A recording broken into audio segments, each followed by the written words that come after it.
दोस्तों आदाब अर्ज़, मैं अनीस अहमद खान हिंद वॉइस से आपसे मुखातिब हूँ। लगता है देश में कोई कानून है ही नहीं। राजा ने जो कह दिया वही कानून है। जैसा कि बहुत पुराने ज़माने में हम सुनते आए थे, हमें देखा तो नहीं है कि राजा के कहा हुआ कानून ही कानून है। उन्होंने जो कह दिया वो कानून है। हमारे देश में आज वही चल रहा है। यूपी में ख़ास तौर पर ना अदालत है, ना कोई कानून है, कुछ भी नहीं है।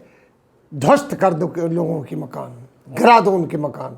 क्यों? क्योंकि उन्होंने सुना है कि गलती की थी। सुना है तो जिसने गलती की थी वो तो स्कॉट फ्री घूम रहा है, उसका कुछ नहीं है, लेकिन उसके मकान गिरा दो, उसके ख़ानदान को बेदखल कर दो और सड़कों पे ला दो। ये कानून है। डिक्टेटरशिप है, तानाशाही कही जाती है। क्या अगर इस तरीके से दबाने से कोई आंदोलन ठप हुआ हो, बंद हुआ हो, तो नक्सलवादी अभी तक ख़त्म हो जाना चाहिए। देश में इतने बड़े लोग हैं नक्सली जो खालिस्तान की डिमांड करते हैं, खुले लोग हैं, लेकिन उनके घर नहीं गिराए जाते हैं कभी। उनको इस तरीके से उनके ख़ानदान को प्रताड़ित नहीं किया जाता है। हाँ, दोषी है तो दोषी है, उसे सज़ा दी जाती है, वो भी कोर्ट के ज़रिए। वो कोर्ट में जाता है, अदालतें लगती हैं, पेशियाँ होती हैं। यहाँ कुछ नहीं। राजा ने कह दिया कि दोषी है तो दोषी है। इलाहाबाद में यही हो रहा है। इसके पहले दिल्ली में भी यही हुआ था, जहांगीरपुर में। कह दिया सो कह दिया, गिरा दी बिल्डिंग। ये कहाँ का न्याय है? ये कहाँ का हुकूमत? कौन सी हुकूमत है? किस कानून में लिखा हुआ है? हमारे आबा अजदाद ने इसीलिए कुर्बानी दी थी अंग्रेज़ों के सामने। क्या मुसलमान अगर चाहता तो पाकिस्तान जा सकता था, उसे खुली छूट थी, नहीं गए कि यहीं की मिट्टी में रहना। तो उसके बाद उसको ये सिला मिलना था कि उनके घर गिरा दिए जाते हैं। ये हो रहा। मैं एक आदमी की बात नहीं कर रहा हूँ कि इलाहाबाद में, जिसको अब प्रयागराज कहा जाता है, जिसका इतना पवित्र नाम लिखा गया, वह ऐसी अपवित्र हरकतें हो रही हैं कि मकान के मकान ज़मींदोज़ किए जा रहे हैं, जबकि वो बिल्डिंग जो जावेद अहमद की थी वो उनके नाम नहीं थी, वो ज़मीन उनके नाम नहीं थी, उनकी पत्नी के नाम थी। उनके ससुराल से उन्हें मिली हुई थी, उनके ससुर ने उनको दी थी। उनकी बच्चियां सड़क के ऊपर आ गई हैं। एक जगह नहीं हो रहा, मध्य प्रदेश में भी हुआ। मध्य प्रदेश के हाई कोर्ट ने जब लताड़ा उनको, उसके बाद भी नहीं रुकी। दिल्ली में हाई कोर्ट ने ऑर्डर दे दिया कि नहीं, कोई डिमोलिशन नहीं होगा। उसके बावजूद भी डिमोलिशन होता रहा। 2 घंटे तक डिमोलिशन हुआ है। ये हालत हो गई है। यहाँ कोई कानून नहीं है क्या? यह राजा है, फिर ये प्रजातंत्र का नाम क्यों देते हो? कहा जाता है कि दुनिया का सबसे बड़ा प्रजातंत्र भारत है। डंका बजता था इसके। अब यहाँ पर डंकापति कहीं बार बार जाते हमारे प्रधानमंत्री, तो कहीं डंका बजाते, कहीं डमरू बजाते, कहीं बांसुरी बजाते हैं, ये करके चले जाते हैं। और कहा जाता है कि हमें इनवाइट किया गया सबसे बड़े प्रजातंत्र होने के नाते। हाँ, हम सबसे बड़े प्रजातंत्र हैं, हमें इस बात का गर्व है। हम अपनी बात कह सकते हैं, आंदोलन के ज़रिए कह सकते हैं। हम कहते हैं कि पत्थरबाजी होती क्योंकि तुमने बात नहीं सुनी उनकी, किसी की बात नहीं सुनी।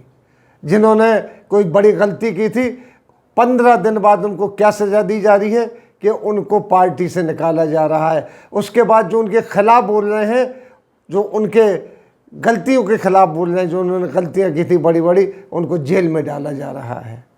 और वो लोग अभी भी आज़ाद हैं। उनके पीछे साधु संत भी खड़े हो गए हैं।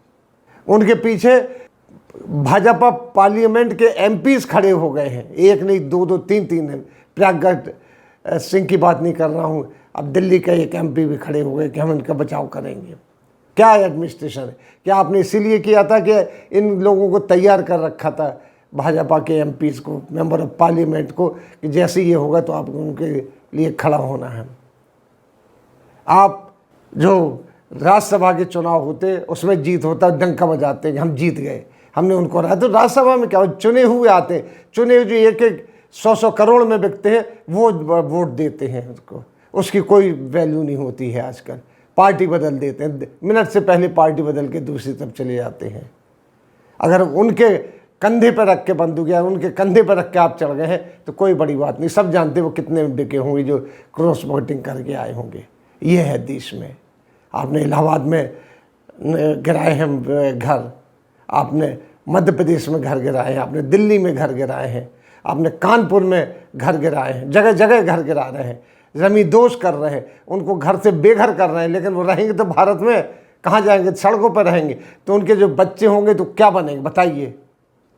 अगर यही कानून है कि आँख के बदले आँख, तो एक ज़माना ये आएगा कि पूरा हिंदुस्तान काना होके घूमेगा, एक आँख का घूमेगा कि आँख के बदले आँख।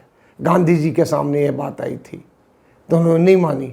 उनका कहना है कि आँख के बदले आँख, तो पूरा आधे से ज़्यादा भारत काना दिखाई देगा, क्योंकि कहीं ना कहीं कुछ हो जाता है। हम अपनी बात जानते हैं लेकिन अपने बच्चों की बात नहीं जानते, वो किस तरफ जा रहे हैं। अगर उनके बदले में हम लोगों को सज़ा मिलेगी तो फिर क्या होगा? करे कोई और भरे कोई, यही हो रहा है। करया नूपुर ने किया था, करा उन लोगों ने किया जो कि टीवी बैठ के बहस करते हैं, उनको गिरफ्तार कीजिए। अब उनके खिलाफ तो उनके बचाव में कितने लोग खड़े हो गए, साधु संत खड़े हो गए, साधु संत, नागा साधु भी आ रहे हैं उनके बचाव के लिए। बनारस से भी उनके बचाव के लिए साधु आ रहे हैं, इनके बचाव के लिए कोई नहीं आ रहा है। जामा मस्जिद के इमाम ने भी अपना हाथ झाड़ लिया कि हम नहीं बोलते, हमारे कहने से नहीं हुआ है। उन्होंने सिर्फ अपनी बात रखी थी, न्याय मांगा था उन्होंने। अगर ये न्याय मांगने का हक भी छीन लिया जाएगा तो इंसान के पास क्या बचेगा? फिर कोर्ट कचहरियाँ बंद कर दीजिए, कुछ नहीं होने दीजिए उन कोर्ट कचहरियों को, बंद कर दीजिए उनको। क्यों इतनी तनख्वाह उनको देते? क्यों इतनी जजेस को फैसिलिटीज़ देते? क्यों ये बना रखी हैं आपने इतनी बड़ी बड़ी बिल्डिंग? ख़त्म कर दीजिए उनको उठा के गरीबों को दे दीजिए जब उनके फैसले नहीं माने जा रहे हैं। ये क्या कानून बना रखा है? ये क्या हो रहा है देश में? ये सबसे बड़ा देश प्रजातंत्र है, जिसका दुनिया में गांधी जी के नाम से डंका बजता था, नेहरू जी के नाम से डंका बजता था। यहाँ इमरजेंसी में भी नहीं हुआ है। इमरजेंसी में एक तुर्कमान गेट गिराया था सिर्फ इंदिरा गांधी ने, उसके बाद इंदिरा गांधी नहीं रही थी, उनको हारना पड़ा था इलेक्शन। बड़ा अच्छा लगता है कि एक तबका तो खुश हो रहा है। इनको लगता है कि हम एक तबके को, माइनॉरिटी को वो इतना परेशान कर रहे हैं तो मेजॉरिटी वाले खुश हो रहे हैं, उनको वोट दे रहे हैं। लेकिन अभी तक ये भूल गए हैं कि 30% से ज़्यादा इनका वोट परसेंटेज नहीं बढ़ा है, 30%। और यूपी में भी यही हुआ है। जो वहाँ के महाराज हैं, जो भगवाधारी, वो ये अगर शान से घूम रहे हैं कि हम जीत के आए हैं, इतने पूरी मेजॉरिटी से जीत के आए, तो गलत है। वो अपोजिशन का जो डिवीज़न हुआ है उसके ऊपर जीते हैं। और वो कह रहे थे 20% और 18% की बात करते थे, वहाँ वो नहीं जीते, सिर्फ 5% वोटों पे जीते हैं। वो भी डिवीज़न में मिले हैं, वो भी जो बैलेट से नहीं, जो डाक से आए थे चुनाव पत्र, उनसे जीते हैं। कहीं ना कहीं तो बंगलिंग हुई है, मैं नहीं कहता कि ईवीएम से हुआ है, किसी चीज़ से हुआ है, लेकिन ये उस मेजॉरिटी से नहीं जीते जिसके ऊपर एक गर्व कर रहे हैं।